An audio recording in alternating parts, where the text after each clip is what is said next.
Megabounce. What does that mean? Megabounce. Well, it's an interactive dance, circus, electronic music event. That's exactly what it is. Wow. Yeah. That sounds ambitious. What's in it? A lot of great stuff. First of all, you've got top-notch circus, Wanderlust Circus, and all of our performers and everything that we do. And then it's combined with a whole bunch of confetti cannons, a lot of balloons, all the interactive stuff that we could get our hands on. And we just hear work is being done as we speak. Yes, it sure is. We're getting the space ready for the Megabounce. This is Aerosnix. It's a really great, large, new kind of collective art warehouse that's coming into focus here in Portland, where it's a 37,000 square foot space, and we're getting it ready not just for Megabounce, but for all the great things that are going to be happening here. Confetti cannons. Yeah. Yeah. So who doesn't like confetti cannons? I don't know, but sometimes venues don't like them. Not this place, though. This is definitely the place. They love what we do here. I've been shooting confetti cannons for a couple of years now. Originally, the design was given to me by a man named Dingo Dismal, who runs the Alberta Street Clown House. But I've improved upon the design, along with some of my colleagues and cohorts, Zane Zazmataz, Jay Money, and countless others, have designed them into essentially a fun arsenal. Okay, so what else? Really, Megabounce centers around the interactivity of the show.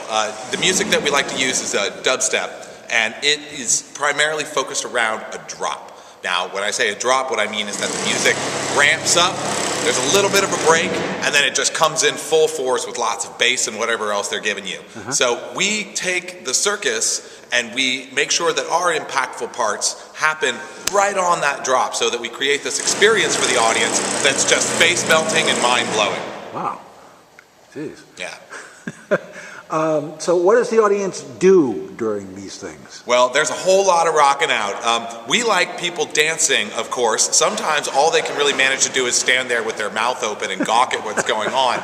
But in the interest of not just breaking down the fourth wall, but including the audience in the entire experience that's happening, not just as a passive spectator, we develop games and other kinds of interactive things to engage them. Like what? Well, one of our favorite games, of course, is balloon volleyball. We stretch a volleyball net across the audience, and then we release a bunch of 3-foot balloons. And the goal of the game, of course, is to get all the balloons to the other side of the net. Now, really, this is pretty impossible in the kind of environments we're doing them in. So at the end, generally, we determine that everybody's a winner. How is that possible? Everybody wins, Okay. It's just the way it is, and I think it's better that way. It knocks out some of any hurt feelings that might be or aggression. Yeah, yes. Yeah. There is, a place for a little bit of aggression, but it's usually confetti-based, so that seems to be okay for most people. Confetti-based aggression is a great concept. Yeah, we like it. I think that people have this natural tendency to just want to let go and just really want to push against something, and of course, people can get hurt, and a lot of negative feelings can ensue. So we like to take that energy and channel it into something that's acceptable, fun, and non-harmful for people. This is kind of the second generation or third generation of the hot dog cannon that the Miss White Trash contest used to feature every year. That sounds like a lot of fun. We've definitely shot some food out of confetti cannons. For people's birthday, oftentimes they want us to shoot cake at them. I don't know, but I'll do it. The music will be recorded or live? Well, it will be pre-recorded but played live. So some of it's like DJ kind of things where it's all completely pre-done. But then some of it's more of live PA performance. Solo Vox is going to be here performing, not during the show, but in his own set, and he plays live, of course. Yeah.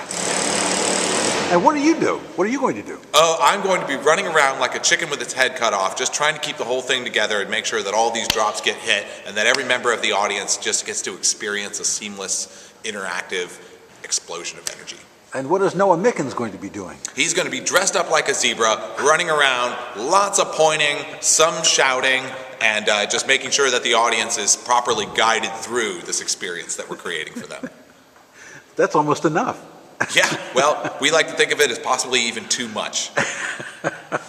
Noah, excessive? Come on. No, and me and him together is really, there's just no telling what's going to happen. Yeah, really. Well, that's good.